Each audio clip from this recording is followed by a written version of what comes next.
الحمد لله نحمده ونستعينه ونستغفره ونؤمن به ونتوكل عليه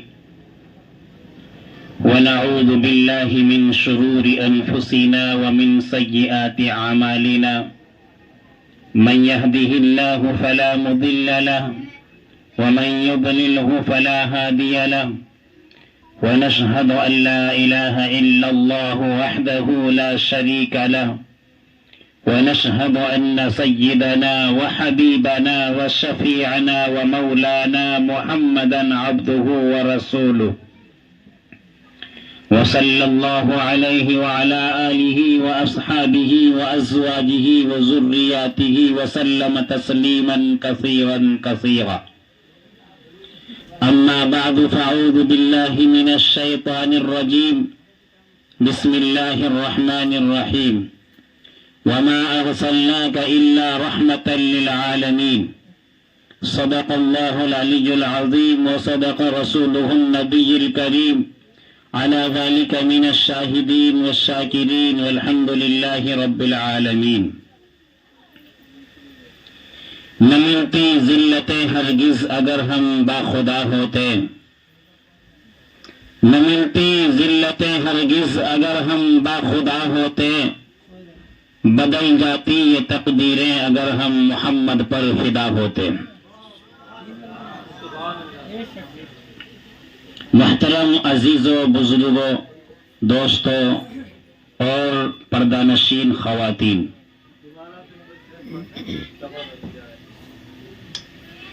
نہ ملتی ذلتیں ہرگز اگر ہم باخدا ہوتے، نہ ملتی ذلتیں ہرگز اگر ہم باخدا ہوتے، بدل جاتی یہ تقدیریں اگر ہم محمد پر فدا ہوتے. محترم دوستوں، عزیزوں، بزرگوں اور پردہ نشین خواتین، یہ ربیع الاول کا مہینہ چل رہا ہے اور اس وقت میں بہت ساری چیزیں دل و دماغ میں گونج رہی ہیں. اس زمانے کا جب میرے اور آپ کے آقا محمد الرسول اللہ صلی اللہ علیہ وسلم تشریف لائے، اس وقت کی جہالت اور اس وقت اس انسان کی درندگی، یہ انسان نہیں بلکہ درندہ بن کر زندگی گزار رہا تھا، وہ بیان کیا جائے، یا آپ صلی اللہ علیہ وسلم کی ولادت و سعادت، آپ کی تشریف آوری، اور کیونکہ آپ کی وفات بھی اسی مہینے میں ہے، آپ کی پیدائش اور آپ کی وفات دونوں اسی ربیع الاول کے اندر ہیں. یہ اللہ کی شان ہے، یہ اللہ کی کبریائی ہے. اللہ تعالیٰ نے یہ کس طرح کیا کہ اسی مہینے میں اسی تاریخ کے اندر اللہ اپنے پیارے حبیب صلی اللہ علیہ وسلم کو پیدا بھی فرما رہے ہیں اور اسی مہینے کے اندر آپ کی وفات بھی ہو رہی ہے.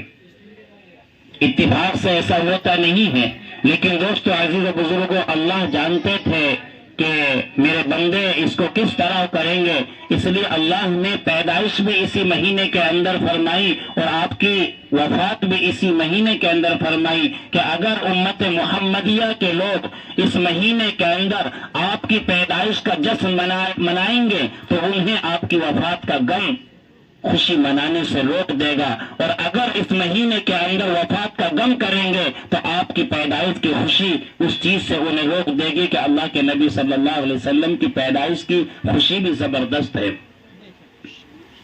دوستو، عزیزو، بزرگوں، اللہ تعالیٰ اپنے بندوں کو کبھی بگڑتا ہوا نہیں دیکھتا. اللہ نے آدم علیہ نبینا وعلیہم الصلاۃ والسلام کو پیدا فرمایا اور آپ سے دنیا انسانیت، جو دنیا کے اندر انسان پیدا ہوئے وہ آپ سے سلسلہ چلا ہے. آپ کے تمام انسان آپ کی اولاد ہیں اور تمام انسانیت کے حضرت آدم علیہ نبینا وعلیہم الصلاۃ والسلام ابا ہیں.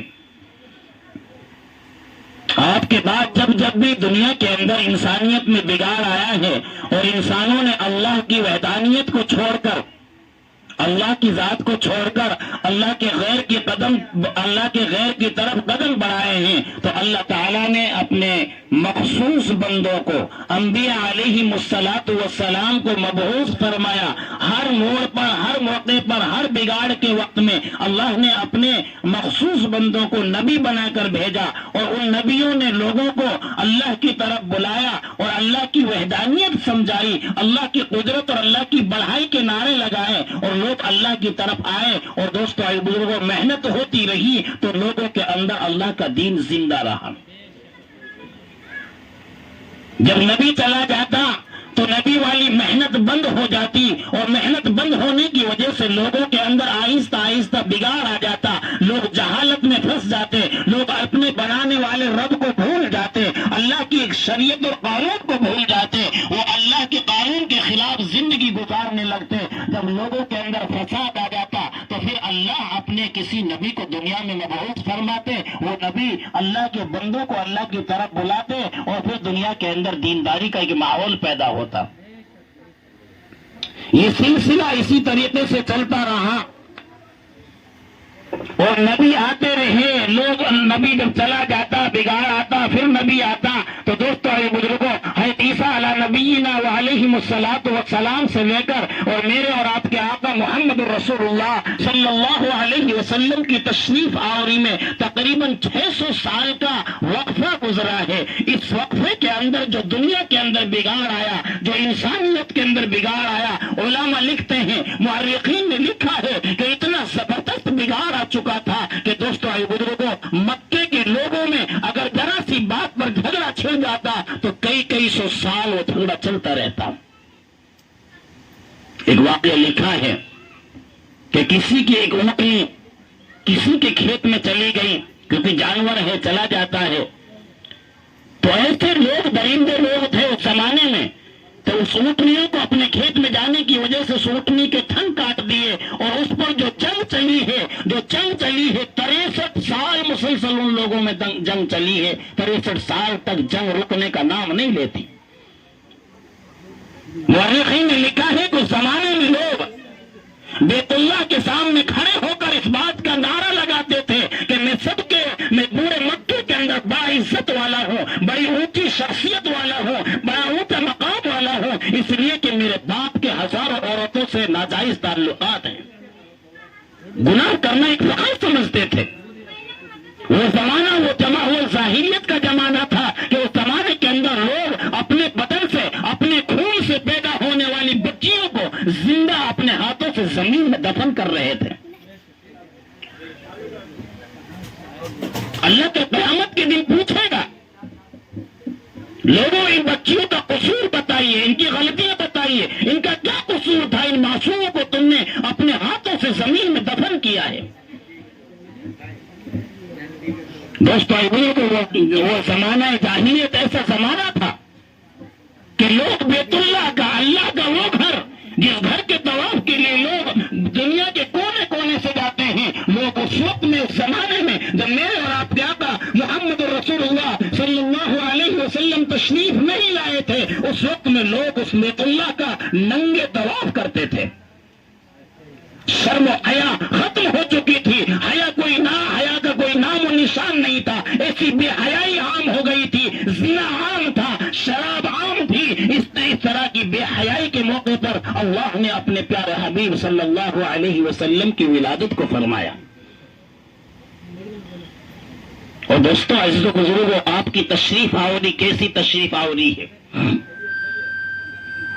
آپ ابھی اپنی والدہ محترمہ حضرت آمنہ رضی اللہ تعالیٰ عنہ کے پیٹ کے اندر تشریف فرما ہے. ابھی آپ دنیا میں تشریف نہیں لائے، اس سے پہلے کہ آپ دنیا میں تشریف لائیں اللہ نے آپ کو یتیم کر دیا اور آپ کے والد محترم حضرت عبداللہ رضی اللہ تعالیٰ عنہ کو دنیا سے اٹھا لیا. آپ کے باپ کا سایہ آپ کے سر سے اٹھ چکا ہے، ابھی دنیا میں تشریف نہیں لائے. آپ کی والدہ محترمہ بیوہ ہو گئی ہیں. دوستو عزیز و بزرگوں، آپ کی دادی ایک دن آپ کے دادا سے عرض کرنے لگی، عبد المطلب سنتے نہیں کہ ہمارے گھر کے اندر کیا ہو رہا ہے؟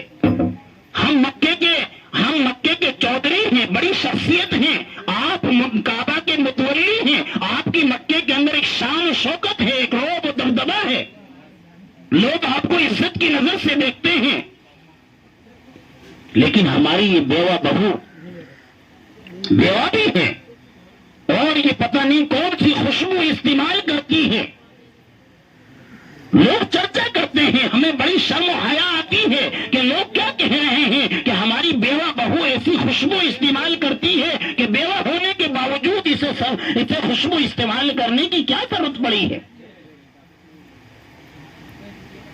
تو عبد المطلب نے آپ کی دادی سے کہا کہ آپ تو عورت ہیں، آپ گھر میں رہتی ہیں اور آپ آمنہ سے پوچھ کیوں نہیں لیتی، معلوم کیوں نہیں کر لیتی؟ آپ کی دادی نے کہا کہ کئی مرتبہ میں نے پوچھنے کا ارادہ کیا، کئی مرتبہ میں نے معلوم کرنے کا ارادہ کیا، جب میں آمنہ کے چہرے کو اپنی نظروں سے دیکھتی ہوں تو میرے اوپر ایک ایسا رعب طاری ہوتا ہے، ان کے چہرے کے اللہ نے ایسا رعب رکھا ہے کہ میرے بدن کے اندر کپ کپی آ جاتی ہے اور ہمت نہیں ہوتی کہ میں آمنہ سے کوئی گفتگو کر لوں۔ عبد المطلب، میں اس لیے آپ سے درخواست کر رہی ہوں کہ اللہ نے آپ کو مرد بنایا ہے، آپ کے اندر اللہ نے وہ طاقت و ہمت عطا فرمائی ہے کہ آپ تو مرد ہیں، آپ بہو سے پوچھ لیجئے۔ عبد المطلب آپ کے دادا آپ کی دادی سے کہنے لگے کہ آپ تو گھر کے اندر رہتی ہیں، آپ کو کیا معلوم میں مکے کے اندر رہتا ہوں، لوگوں میں بیٹھتا ہوں، لوگوں کے گھر جاتا ہوں، گلیوں سے گزرتا ہوں، لوگوں میں یہ چرچا ہے، جدھر جاتا ہوں میرا مکے والوں نے سر کھا لیا ہے کہ لوگ پوچھتے ہیں کہ عبد المطلب تیرے گھر کے اندر یہ خوشبو کی بارش کہاں سے ہو رہی ہے؟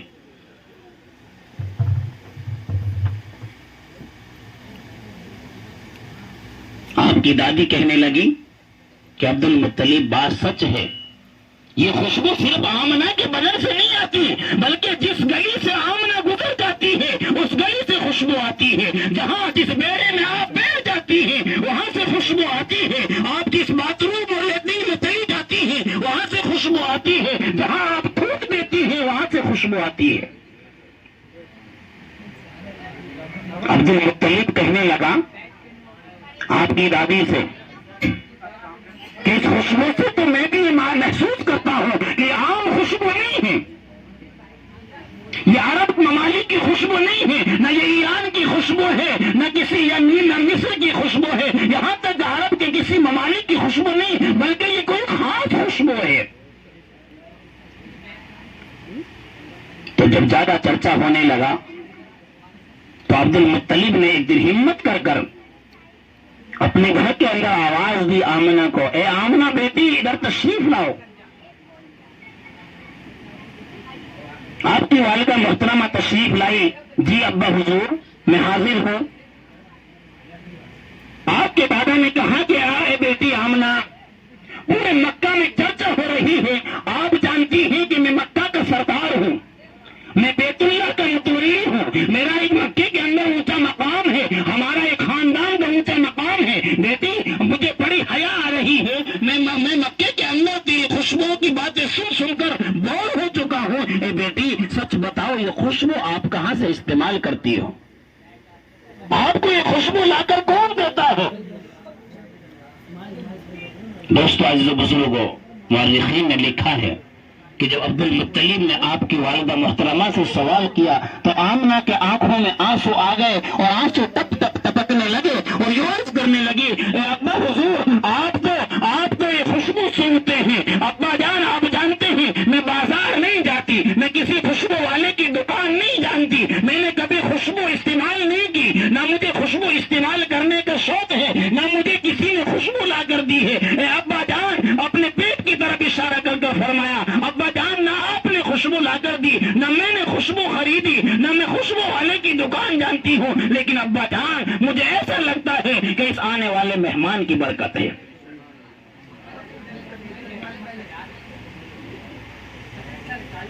اور آپ کی والدہ محترمہ نے یوں کہا کہ ابا جان آپ نے تو خوشبو ہی سونگی ہے، اگر میں آگے کچھ بات بتلاؤں گی تو آپ تعجب کریں گے۔ ابا جان جب میں چلتی ہوں یہ چاند اور سورج مجھے سلام کرتے ہیں. ابا جان جب میں سوتی ہوں میں لیٹتی ہوں ایسی عورتیں جب نہ آپ نے دیکھی نہ میں نے دیکھی اتنی خوبصورت عورتیں مجھے پنکھا جھلتی ہیں.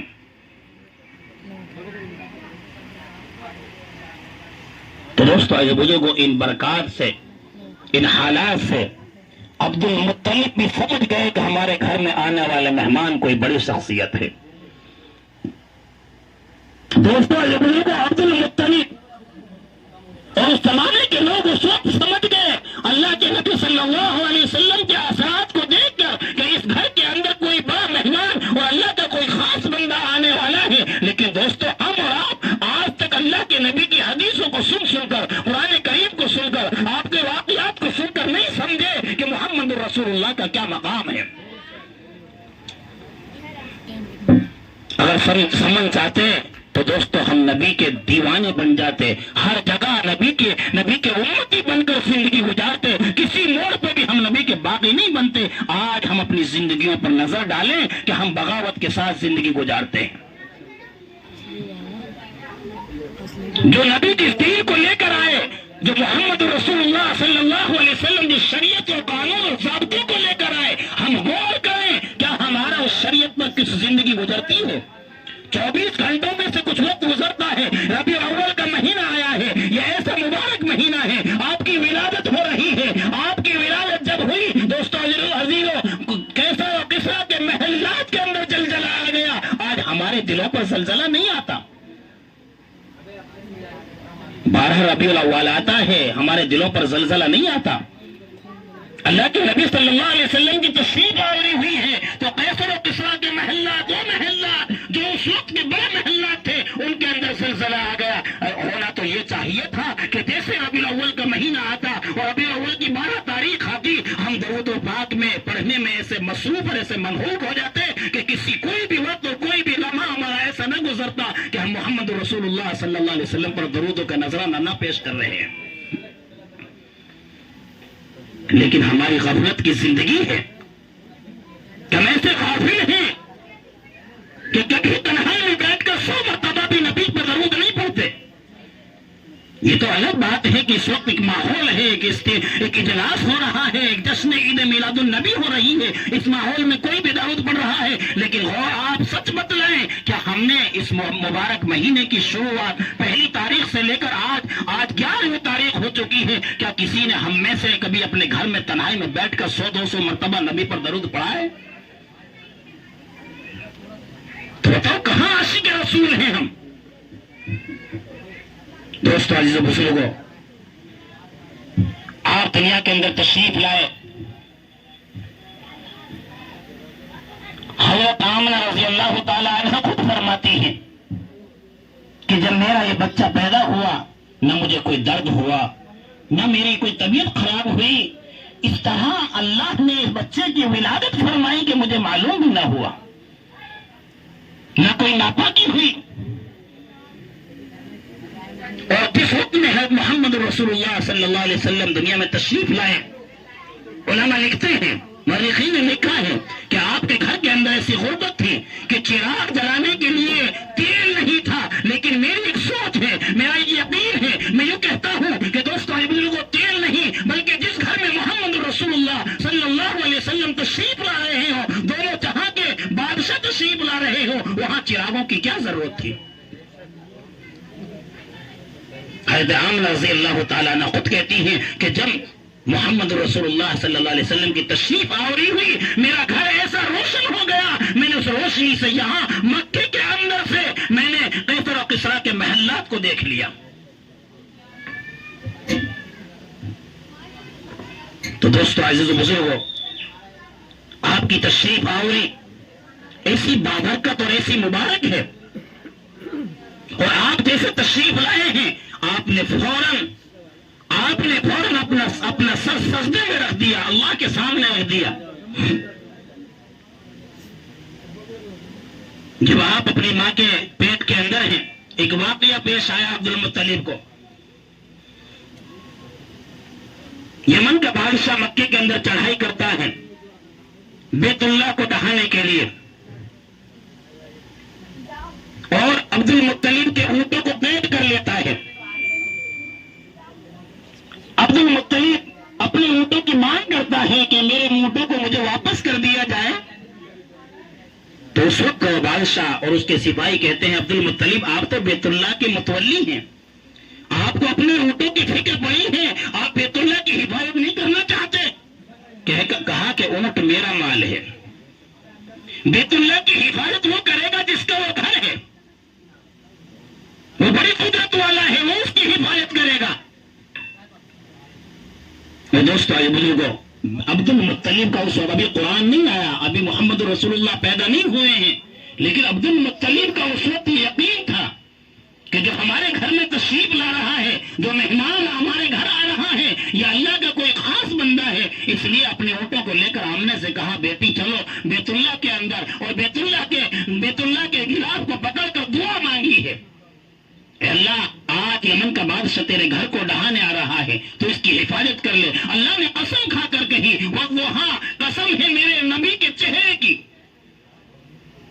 قسم ہے میرے نبی کی زلفوں کی, قسم ہے میرے نبی کے مسکرانے کی, قسم ہے میرے نبی کے جسم کی, کہ آمنہ اگر پورے مکہ والے دعا کرتے تو میں بیت اللہ کی حفاظت نہ کرتا, لیکن جو یہ مہمان تیرے جسم کے اندر اور تیرے پیٹ کے اندر زندگی گزار رہا ہے, یہ میرا وہ نبی ہے, میں اس کے زلفوں کی قسم کھا کر کہتا ہوں میں اپنے مکے کی خود حفاظت کروں گا, کسی کی کوئی ضرورت نہیں. ابھی نبی تشریف نہیں لائے, اللہ اپنے نبی کی زلفوں کی قسم کھا کر کہہ رہا ہے, آپ کے مسکرانے کی قسم کھا رہا ہے, آپ کے چہرے کی نورانیت کی قسم کھا رہا ہے. جب آپ تشریف لے آئے, اس زمانے میں ایک رواج تھا, بچے پیدا ہوتے دائیاں آتی اور دائیاں انہیں لے کر چلی جاتی, ان کی پرورش کرتی, انہیں دودھ پلاتی, انہیں انعام و اکرام ملتا, پیسے ملتے. تو مکے کے اندر بہت ساری دائیاں آئی, اور تو جو بچے پیدا ہوئے تو سب کو لے لیا, لیکن میرے اور آپ کے آقا محمد رسول اللہ صلی اللہ علیہ وسلم کو یتیم سمجھ کر, غریب گھر تھا, یتیم تھا, اس لیے کہ یہاں سے کچھ ملنے والا تو ہے نہیں, اس لیے محمد رسول اللہ صلی اللہ علیہ وسلم کو کسی نے نہیں لیا. یہ عام پیغام ہے, یہ عام مورخین نے لکھا ہے, لیکن دوستو قربان جائیں میرے نبی کی زندگی پر میرا یقین ہے کہ انہوں نے نہیں لیا, بلکہ اللہ نے ان کے مقدر میں لکھا ہی نہیں تھا. امانت تو حلیمہ کی تھی, پھر اور کون لیتا. حلیمہ رضی اللہ تعالی عنہا ایک غریب عورت تھی, آپ کی سواری بھی کمزور, اور سب سے بعد میں پہنچتی ہیں. جب عورتیں بچہ لے کر واپس ہو رہی تھی تو معلوم کرنے لگی, بہنوں کچھ مجھے چھوڑ کر آئی ہیں, مکے کے اندر کوئی بچہ ہے جسے میں بھی لے کر آ جاؤں. تو ہنستے ہنستے مذاقیہ طور پر کہنے لگی کہ صرف ایک یتیم ہے, یتیم مکہ ہے, ان کے گھر میں کوئی انعام اکرام دینے والا نہیں ہے, غریب گھر ہے, وہاں اس کو لے آئیے, وہ ہے, اور کوئی مکے کے اندر بچہ نہیں ہے. حضرت حلیمہ رضی اللہ تعالی عنہا نے سوچا چلو دیکھتے ہیں, چل کر گئی اور آمنہ کے یہاں آواز دی کہ میں حلیمہ بچے لینے آئی ہوں. تو جو اندر تشریف لے گئی اور کہا کہ آمنہ ذرا مجھے اپنا بچہ, اس یتیم کو چہرہ اپنی نظر اس چہرے کو دکھا دو کہ آپ کا وہ یتیم کیسا ہے. جو حلیمہ کی نظر پڑی تو قسم کھا کر یوں فرمایا, اے آمنہ میں نے آج تک زندگی میں بہت بچوں کو پالا ہے, بہت بچوں کی پرورش کی ہے, لیکن میں نے ایسا خوبصورت, ایسا حسین و جمیل بچہ نہیں دیکھا.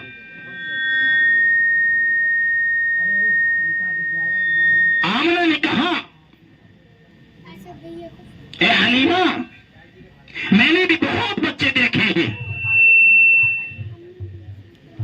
میں نے بہت سارے بچے دیکھے ہیں, لیکن جیسا اللہ نے مجھے یہ مہمان عطا فرمایا ہے, مجھے اللہ نے یہ لخت جگر عطا فرمایا ہے, ایسا میں نے کوئی بچہ نہیں دیکھا. جبرائیل علیہ الصلوۃ والسلام وہاں تشریف فرماتے اور کہنے لگے اے حلیمہ, اے آمنہ, دیکھتی تو جبکہ اللہ نے اس جیسا کوئی بنایا ہو, نہ اس سے پہلے کوئی بنایا ہے, نہ اس کے بعد قیامت تک کسی کو ایسا بنائیں اور سب سے افضل جو بچہ ہے وہ محمد رسول اللہ صلی اللہ علیہ وسلم ہے.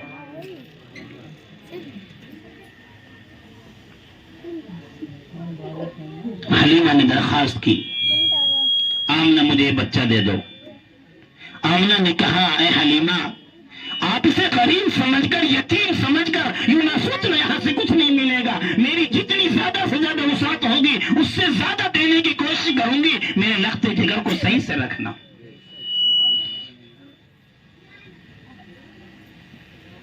دوستوں یہ بزرگوں حلیمہ رضی اللہ تعالی عنہا نے اسے لے لیا اور اپنے شوہر سے کہا. سمجھ گئی حلیمہ کہ یہ کوئی خاص مہمان ہے اور کہا اپنے شوہر سے جلدی چلو جلدی چلو جلدی نکلو اسے لے کر. حضرت آمنہ رضی اللہ تعالی عنہا اس وقت اٹھ کر باہر آئے اور کہا اے حلیمہ ایک بار میرے لختے جگر کا دیدار ایک بار اور کرا دو. مجھ پتہ نہیں زندگی کا کہ میں نہ معلوم جب تک یہ بچہ واپس آئے میرے پاس میں دنیا میں زندہ رہوں یا نہ رہوں, لیکن آپ میرا ایک بار اور دیدار کرا دیجیے. حضرت آمنہ نے دیدار کیا. حضرت حلیمہ رضی اللہ تعالی عنہا جلدی جلدی اس بچے کو لے کر اونٹنی پہ سوار ہو گئی. آپ کا شوہر آگے بیٹھا ہوا ہے, پیچھے آمنہ ہے, آپ کی گود میں میرے اور آپ کے آقا محمد رسول اللہ صلی اللہ علیہ وسلم. مورخین نے لکھا ہے کہ اونٹنی کھڑی نہیں ہوتی. آپ کا جو غلام تھا وہ بھی اونٹنی کو کھینچتا ہے, نکیل پکڑ کر اسے ڈنڈے مارتا, لیکن اونٹنی کھڑے ہونے کے نام نہیں لیتی, چلنے کا نام نہیں لیتی. حضرت حلیمہ رضی اللہ تعالیٰ عنہ سمجھ گئی. دوستو قربان جائیں حلیمہ کی زندگی پر ابھی قرآن نہیں آیا ہے, ابھی اسلام نہیں آیا ہے, لیکن اونٹنیوں کی چال ڈھال سے سمجھ رہی ہے محمد رسول اللہ کے کردار کو. اور ہم اور آپ قرآن ہمارے بیچ میں ہیں, نبی کی احادیث ہمارے بیچ میں ہیں. ہم اللہ کے نبی کے مقام کو نہیں سمجھ رہے کہ اللہ کے نبی کا کیا مقام ہے. حضرت حلیمہ رضی اللہ تعالیٰ عنہ نے کہا کہ مجھے سمجھ میں آ گیا اونٹنی کیوں نہیں چلتی. اپنے شوہر سے کہا کہ اس لیے نہیں چل رہی ہے کہ آپ کی پیٹھ محمد رسول اللہ کی طرف ہو رہی ہے, آپ اسے اپنی گود میں لے لیجئے. جب اس کی پیٹھ اس کے لیے پیٹھ نہیں ہوگی تو اونٹنی کھڑی ہو جائے گی, اونٹنی بھی اس کا ادب کر رہی ہے.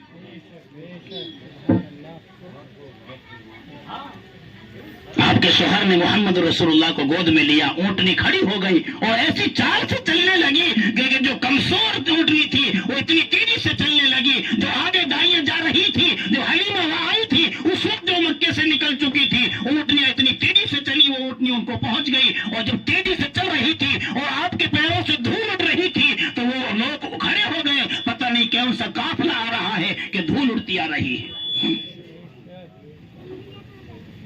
وہ ساری دائیاں کھڑا ہو کر تماشا دیکھ رہی ہیں, معلوم نہیں کون سا قافلہ آ رہا ہے, کتنی تیزی سے دھول اڑ رہی ہے کہ جیسے کوئی بڑا قافلہ آ رہا ہو.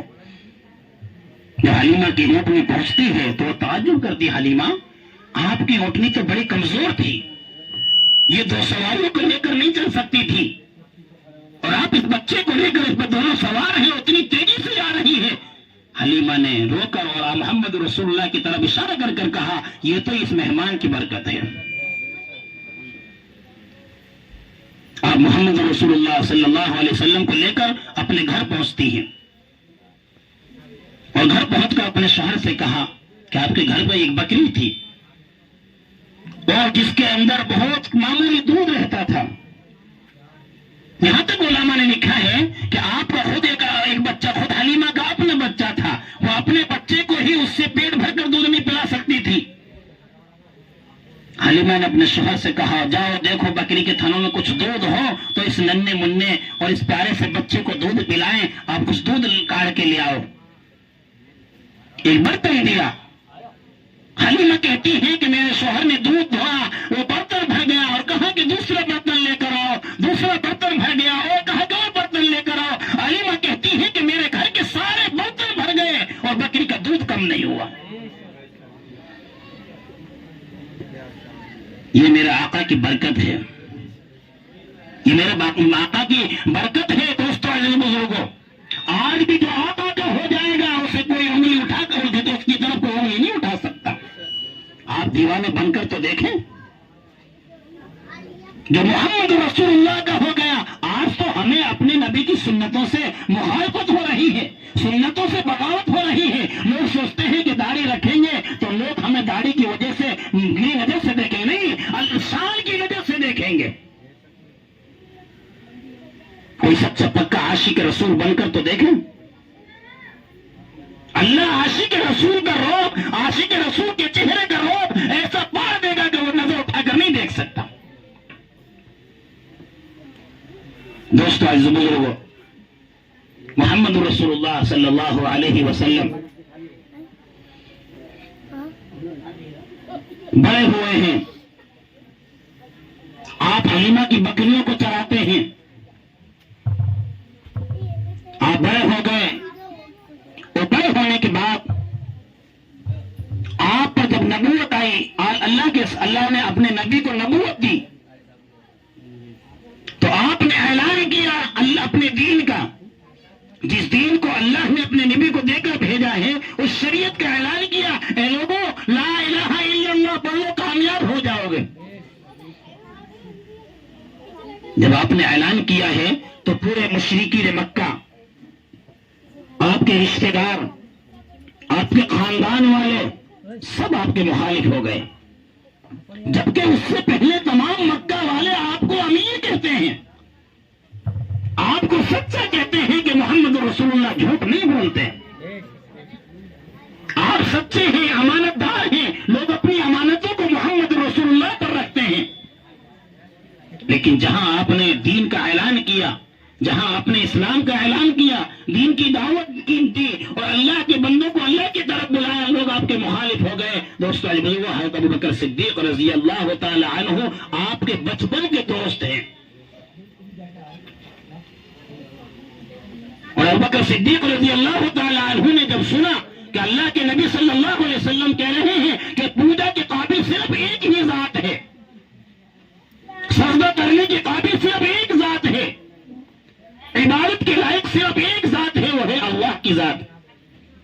دوستو وہ لوگ 360 بتوں کی پوجا کرنے والے یہ کیسے مانتے؟ لیکن ابوبکر صدیق رضی اللہ تعالیٰ عنہ نے آپ کی بات پر اسلام بھی قبول کیا اور تصدیق بھی کی کہ محمد رسول اللہ صلی اللہ علیہ وسلم جو بات کہتے ہیں وہ سچ ہے، کیونکہ جب دنیا کے لیے کبھی آپ نے جھوٹ نہیں بولا تو دین کے لیے کیسے جھوٹ بول سکتے ہیں؟ آپ نے اسلام قبول کیا اور آپ اس محمد رسول اللہ کی دعوت کو لے کر مکے میں نکلے اور تھوڑی سی دیر کے اندر 9 لوگوں کو اسلام میں لے کر آئے۔ آپ کی تھوڑے سے وقت کی دعوت پر 9 لوگوں نے اسلام قبول کیا۔ اس لیے دوستو بزرگوں، یہ مہینہ آپ کی ولادت کا مہینہ بھی ہے اور آپ کی وفات کا مہینہ بھی ہے۔ جب آپ کی ولادت ہوتی ہے تو پورا مکہ خوشی مناتا ہے، کیونکہ ایسا بچہ مکے کے اندر نہیں آیا، مکہ کیا پوری دنیا میں ایسا بچہ پیدا نہیں ہوا۔ اور جب آپ کی وفات ہوتی ہے دوستو بزرگوں، پورے صحابہ کرام کے ہوش اڑ جاتے ہیں، کسی کو یقین نہیں ہوتا کہ آپ صلی اللہ علیہ وسلم کی وفات ہو چکی ہے۔ حضرت عمر رضی اللہ تعالیٰ عنہ نے ننگی تلوار ہاتھ میں لے لی اور کہا کہ اگر کوئی یوں کہے کہ محمد کی وفات ہو گئی ہے اس کا سر قلم کر دوں گا۔ آخر میں حضرت ابوبکر صدیق رضی اللہ تعالیٰ عنہ کھڑے ہوئے اور مسجد نبوی میں کھڑے ہو کر خطبہ دیا اور سب کو صبر دلایا۔ آخر محمد رسول اللہ صلی اللہ علیہ وسلم ایک بشر تھے، اگر وفات ہو گئی، کیونکہ ایسا تھوڑا کہ اسلام ختم ہو گیا، اگر آپ دنیا سے پردہ کر گئے ہیں تو اسلام ختم نہیں ہوا ہے، آپ اپنے عاشقین کو، اپنے محبین کو چھوڑ کر گئے ہیں، آپ کے جانثار صحابہ موجود ہیں، آپ کا دین موجود ہے، قیامت تک یہ دین کی ذمہ داری دے کر گئے ہیں کہ جس طرح یہ دین میں نے تم تک پہنچایا ہے، تمہاری ذمہ داری ہے تمہاری بیت تک اس دین کو پہنچاؤ۔ تو دوستو بزرگوں، ہماری اور آپ کی سب کی ذمہ داری ہے، ہم اس محفل سے، اس جشن عید میلاد النبی سے یہ سبق لیں، یہ عبرت لیں۔ یہ کوئی تقریر سننے اور کرنے کے لیے قائم نہیں ہوئی ہے، یہ نعت خوانی کے لیے قائم نہیں ہوئی ہے، بلکہ ہمیں ان تقاریر سے، ان بیانات سے، آپ کی زندگی سے اور آپ کی پیدائش اور آپ کی وفات سے ہمیں یہ سبق اور یہ عبرت حاصل کرنی ہے کہ ہمارے گھر کا کوئی جوان فرد، چاہے وہ مرد ہو چاہے عورت ہو، اللہ کے نبی کے لائے ہوئے دین سے غافل نہ ہو۔ ہمارے گھروں کے اندر وہ قرآن، جس قرآن کو نبی لے کر آئے ہیں، جو قرآن نبی پر نازل ہوا ہے، جو قرآن اللہ کے نبی صلی اللہ علیہ وسلم نے سنت کو دیا ہے، وہ قرآن کی تلاوت ہمارے گھروں میں ہونی چاہیے۔ ہماری مستورات، ہمارے مرد نمازوں کے پابند ہونے چاہیے۔ ہماری مستورات اور ہمارے مرد نبی کی ایک ایک سنت کے پابند ہونے چاہیے، اور ہمارا روزانہ کا معمول ہونا چاہیے کم سے کم صبح اور شام 100 مرتبہ اللہ کے نبی صلی اللہ علیہ وسلم پر درود کا نذرانہ پیش کرنا چاہیے۔ اور یہ درود پاک جو پڑھتے ہیں دوستو عزیز بزرگوں، اس درود پاک ایسا ہی نہیں ہے۔ سب سے پہلے تو ہمارے اوپر ضروری ہے، لازمی ہے کہ ہمارے اوپر اللہ کے نبی کے بڑے احسانات ہیں۔ ہمارے خاطر اللہ کے نبی مسلسل راتوں کو روئے ہیں۔ مورخین نے لکھا ہے کہ مسلسل 23 سال تک اس امت کے غم میں روئے ہیں، اس امت کی ہدایت کے لیے روئے ہیں۔ اور آپ کے رونے کا انداز ایسا رونے کا انداز تھا دوستو عزیز و بزرگوں، لوگ کہتے ہیں کہ جس طرح زخمی آہیں بھرتا ہے، اس طرح محمد رسول اللہ صلی اللہ علیہ وسلم اسی امت کی ہدایت کے لیے روتے تھے۔ اگر نبی نہ روتے تو دوستو ہم اور آپ ایسے نہیں بیٹھے ہوئے ہوتے۔ یہ اللہ نے، یہ تو نبی کے طفیل میں ہمیں دین دیا ہے، نبی کے آنسو کا طفیل ہے، نبی کے رونے کا طفیل ہے، جو آج ہم دیندار بنے بیٹھے ہیں۔ تو اس لیے دوستو بزرگوں غور کریں، جو نبی بالکل گناہوں سے پاک، جو معصوم بے گناہ، وہ نبی راتوں کو روئے، اور یہ امتی یہ سراپا گنہگار ہے اور یہ راتوں کو سوتا رہے، یہ کون سا حق ہے بھائی؟ کون سا انصاف ہے یہ؟ نبی راتوں کو روئے اور امتی راتوں کو سوئے، یہ کون سا انصاف ہے؟ اور سوتے سوتے نماز بھی قضا کر دے، اور زبانی دعوے ہیں کہ ہم عاشق رسول ہیں۔ دوستو ہمیں کسی کو بتانے کی ضرورت نہیں کہ ہم عاشق رسول ہیں۔ اگر ہمارے کردار صحیح ہو جائیں، ہمارے اخلاق صحیح ہو جائیں، ہماری عادتیں صحیح ہو جائیں، ہماری عبادتیں صحیح ہو جائیں، لوگ تو ہمیں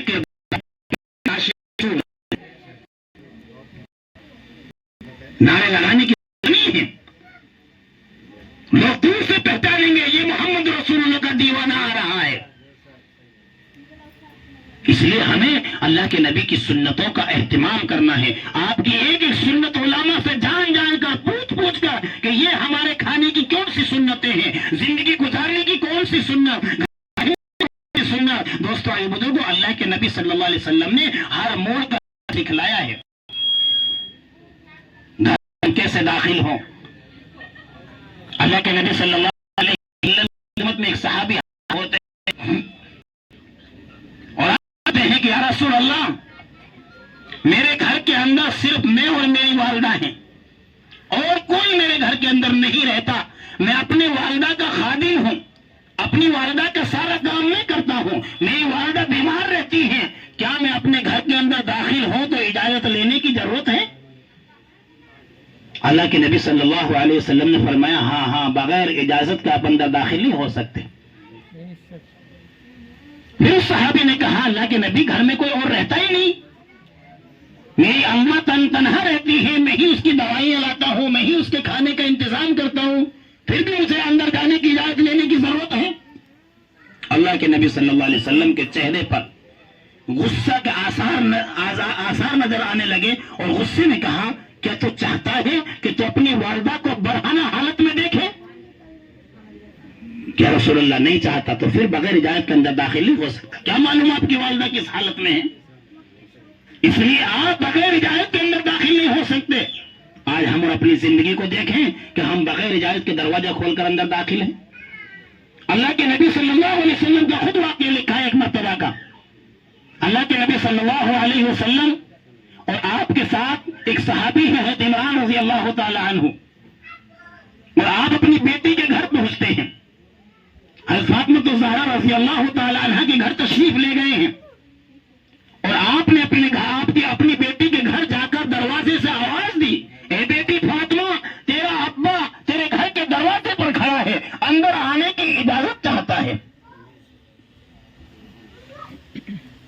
آتے تو بیٹی تھی چلے جاتے، لیکن امت کو سکھلایا ہے کہ تمہیں گھر کے اندر کیسے جانا ہے.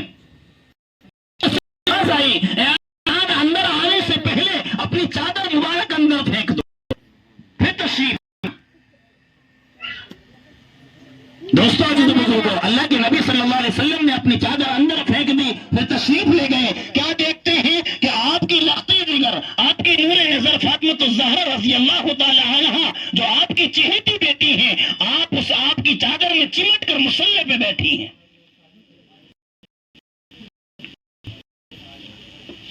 اللہ کے نبی صلی اللہ علیہ وسلم نے فاطمہ معلوم کیا ایسی کیا بات پیش کی کہ اندر آنے سے پہلے ادھر مانگی. قربان جائیں میرے نبی کی بیٹی کی زندگی پر. رونے لگی، آنکھوں میں آنسو آ گئے. ہم غور کریں، ہماری بیٹیاں ہیں، اگر بیٹی کی ذرا سے آنکھوں میں آنسو دیکھ لے تو باپ کا دل منہ کو کلیجہ دل کو آ جاتا ہے. جب رونے لگی فاطمہ اور عرض کرنے لگی، ابا جان گھر کے اندر 8 دن کا فاقہ ہے، کوئی کھانے کی چیز نہیں ہے، ایسی غربت ہے کہ اتنا کپڑا میرے گھر کے اندر نہیں ہے جس سے میں اپنے پورے بدن کو ڈھانک کر آپ کے سامنے آ جاتی، اس لیے میں نے چادر مانگی. دوستو عزیز بزرگوں، اللہ کے نبی صلی اللہ علیہ وسلم یہ بات سن کر رو پڑے. وہ نبی جو طائف کے پتھر کھا کر نہ روئے ہوں، وہ نبی جو مکہ کے مشرکین مکہ کے ظلموں کو سہتے ہوئے نہ روئے ہوں، بیٹی کی داستان سن کر رو پڑے اور اپنی بیٹی کو گود میں بٹھا کر سینے سے چمٹایا اور روتے رہے. اللہ کی خدائی جوش میں آتی ہے اور اللہ نے جبرائیل السلام کو بھیجا، اے جبرائیل جاؤ میرے نبی سے سلام کہہ دو، آج میرے نبی بھی رو رہے ہیں، میرے نبی کی لخت جگر بھی رو رہی ہے. اور دوستو رونا کیوں نہ آتا، یہ جو بیٹیاں ہیں نا، جو آپ کی چاروں بیٹیاں ہیں، یہ شہزادیوں کی زندگی گزاری ہے انہوں نے. یہ خدیجہ رضی اللہ تعالی عنہا سے پیدا ہوئی ہیں اور آپ واقعات سنتے رہتے ہیں. حضرت خدیجہ بڑی مالدار عورت تھی، تاجر عورت تھی. آپ کی تجارت، نبی نے آپ کے نکاح سے پہلے آپ کی تجارت کے لیے بھی گئے ہیں. ایسی زندگی گزاری ہے ان چاروں بیٹیوں نے، شہزادیوں والی زندگیاں، اور پھر ان کے وہ حالت گزری ہے، بعد میں ایسے حالات آئے ہیں 8 دن کے فاتح گزرے، بدن پر کپڑا نہیں ہے.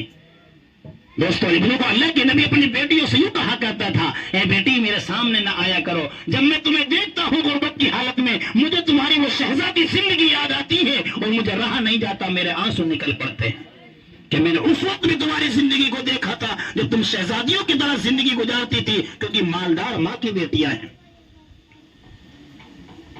تو دوستو لوگوں، جبرائیل علیہ السلام تشریف لائے اور جبرائیل علیہ السلام نے کہا کہ اللہ کے نبی، اللہ نے آپ کو سلام کہا ہے اور آپ کی بیٹی اور آپ کی ساری گفتگو کو اللہ نے سنا ہے، اور کہا کہ اپنی بیٹی سے کہو، فاطمہ سے کہو کہ یہ مصلی جس پر بیٹھی تھی اسے ذرا اٹھا کر دیکھے.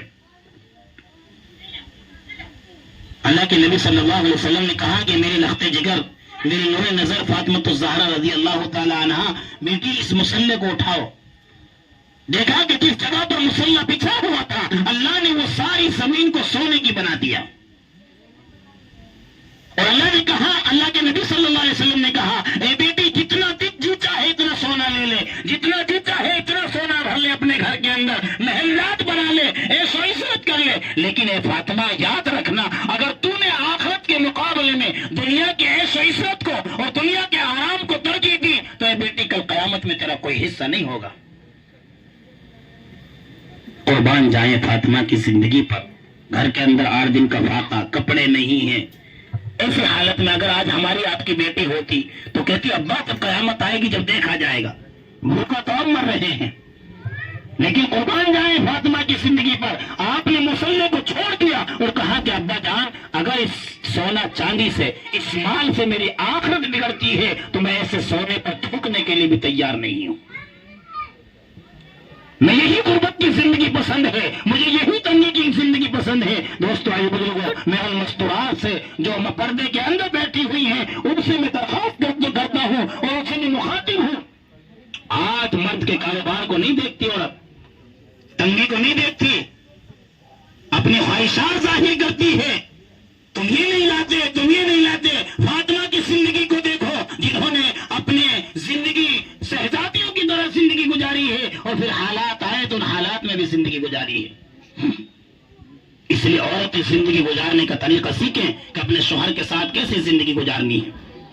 حضرت علی کے ساتھ فاطمہ نے کیسے زندگی گزاری؟ تھاکے گزرے ہیں، علی پریشان ہیں. کہا کہ علی میری فکر نہ کرو، جس حال میں اللہ نے زندگی گزاری ہے، جس حال میں اللہ نے ہمیں رکھا ہے، اس حال میں زندگی گزاریں گے. آپ فکر نہ کیجئے، کیونکہ روزی کا مالک اللہ ہے. اس لیے مستورات اپنے شوہروں سے اپنے گھروں میں طرح طرح کی خواہشات کا ذکر نہ کریں، اپنی فرمائش نہ کیا کریں. جس طرح اپنے گھر کے حالات دیکھیں اس طرح زندگی گزاریں. اگر ہمارے شوہر کا کاروبار کمزور ہے تو اس کے ساتھ ہنس کر زندگی گزاریں. اسے یہ محسوس نہ ہو کہ میرے بچے، میری بیوی یہ سمجھتی ہے کہ میں اس کی ضرورت پوری نہیں کر سکتا. اگر اس نے یہ سمجھ لیا تو کہیں ایسا نہ ہو کل کو دوسرا قدم اٹھا لے. اس لیے ہمیں اسے خوش رکھنا ہے. اگر ہمارے گھر میں کمزوری ہے اور آمدنی کی کمزوری ہے تو اسی حال میں ہم زندگی گزاریں گے. اللہ نے ہمیں اتنی ہمت دی ہے، اور محمد رسول اللہ صلی اللہ علیہ وسلم نے ہمیں وہ طریقہ، وہ سنت بتلائی. اس لیے دوستو بزرگو، یہ ربیع الاول کا مہینہ چل رہا ہے، اور ایسا نہیں ہے کہ صرف 12 ربیع الاول تک ہے، بلکہ جس طرح اور مہینوں کے 30-29 دن ہوتے ہیں، ایسے اس مہینے کی بھی 30-29 دن ہیں. اس مہینے میں ہمیں اللہ کے نبی صلی اللہ علیہ وسلم کی پیدائش اور آپ کی وفات کی وجہ سے اپنی عبادات میں اضافہ کر دینا چاہیے. اگر ہم پہلے فرض نماز ادا کر رہے تھے، اب نوافل کا اہتمام کریں. پہلے اگر ہم قرآن کی تلاوت نہیں کر رہے تھے تو قرآن کی تلاوت شروع کر دیں. پہلے ہم درود شریف کا نذرانہ اللہ کے نبی کی شان میں نہیں پڑھ رہے تھے تو ہم درود پاک کا نذرانہ پیش کرنا شروع کر دیں. اور ایسا نہیں 2-4 مرتبہ درود پڑھ لیا، نہیں دوستو، کم سے کم مقدار علماء نے لکھی ہے کہ 100 مرتبہ صبح اور 100 مرتبہ شام کو روزانہ اتنا پڑھے، اور اس سے زیادہ ہو سکتا ہو تو نور علی نور ہے. آدمی سے زیادہ کر سکتا ہو تو نور علی نور ہے. اور اس درود شریف میں پہلے عرض کر رہا تھا، رہ گیا بات، اس بات کو کہہ کر انشاءاللہ اپنی بات ختم کر رہا ہوں. یہ درود شریف جو پڑھا جاتا ہے، اللہ کے نبی صلی اللہ علیہ وسلم نے فرمایا جو درود پاک کثرت سے پڑھے گا، اللہ کے نبی اسے خواب میں اللہ کے نبی کی زیارت ہوگی. ہر آدمی ہم میں سے چاہتا ہے کہ ہمیں نبی کی زیارت ہو جائے. چاہتے نہیں چاہتے بھائی دوستو؟ ہر آدمی چاہتا ہے نا. اللہ کے نبی نے عمل بتلایا ہے کہ کثرت سے درود پاک پڑھتے رہو، ایک دن اللہ کے نبی آپ کے خواب میں آ جائیں گے. کتنی بڑی فضیلت ہے. دوسری فضیلت، جو آدمی درود پاک کثرت سے پڑھے گا، کل قیامت کے دن اللہ کے نبی صلی اللہ علیہ وسلم کے ساتھ ایسا ہوگا جس طرح یہ 2 انگلیاں ہیں. جنت میں ایسا رہے گا نبی کے ساتھ، نبی کا پڑوسی بن کر رہے گا. تیسری بات، جس روزے کے لیے ہم پریشان ہیں، آدمی صبح نکلتا ہے شام کو آتا ہے، پریشان ہے، اللہ کے نبی صلی اللہ علیہ وسلم نے فرمایا جو کثرت سے درود پاک پڑھے گا اللہ اسے ایسے راستوں سے روزی دے گا کہ وہ گمان بھی نہیں کر سکتا. اور یہ درود ایسا نہیں ہے دوستو، یہ بزرگوں، یہ درود وہ ہے جب نبی نہیں آئے دنیا میں، ابھی آپ کا پیدائش کا کوئی ذکر بھی نہیں ہے، تذکرہ بھی نہیں ہے. حضرت آدم علیہ السلام اور حوا کا نکاح ہو رہا ہے. اللہ نکاح پڑھانے والے قاضی ہیں. حضرت آدم علیہ السلام نے پوچھا اللہ میں حوا کا مہر کیا دوں، کیا مہر ادا کروں؟ اللہ نے کہا آدم میرے حبیب پر 10 مرتبہ درود پڑھ دو. میرے نبی پر 10 مرتبہ. وہ نبی کون ہے ابھی آدم بھی نہیں جانتا. کہا کہ آپ کی ہی اولاد میں میرے حبیب ہوگا. وہ حبیب ایسا حبیب ہے، اگر وہ اے آدم، اگر میں محمد رسول اللہ کو پیدا نہ کرتا، وہ آپ کا وجود نہ بخشتا تو یہ دنیا کائنات کچھ نہیں بناتا. نہ جنت ہوتی، نہ جہنم ہوتی، نہ آسمان ہوتا، نہ زمین ہوتی، نہ چاند ہوتے، نہ ستارے ہوتے، کائنات میں کوئی چیز نہ ہوتی. وہ میرا ایسا نبی ہے. دوستو اس وقت میں آدم علیہ السلام سے درود پڑھوایا جا رہا ہے. اور پھر اللہ نے خود کہا ہے قرآن کریم میں، ان اللہ وملائکتہ یصلون علی النبی یا ایھا الذین آمنوا صلوا علیہ وسلموا تسلیما. کہ میں خود اپنے نبی پر درود و سلام پڑھتا ہوں، میں خود اپنے نبی پر رحمت بھیجتا ہوں. میرے ملائکہ جو معصوم ہیں، فرشتے، وہ میرے نبی پر درود و سلام پڑھتے ہیں. اے مسلمانوں، تم بھی میرے نبی پر درود و سلام پڑھو. اس لیے دوستو بزرگوں ہم درود پاک کا اہتمام کریں. اللہ تعالیٰ مجھے بھی اور آپ کو بھی کہنے سننے سے زیادہ عمل کرنے کی توفیق عطا فرمائے اور درود پاک کثرت سے پڑھنے کی توفیق عطا فرمائے. ہم سب کو اللہ تعالیٰ حج بیت اللہ نصیب فرمائے, اپنے نبی کے روزے کی زیارت نصیب فرمائے اور ہمیں بار بار اپنے نبی کی خواب میں زیارت نصیب فرمائے. وآخر دعوانا ان الحمدللہ رب العالمین.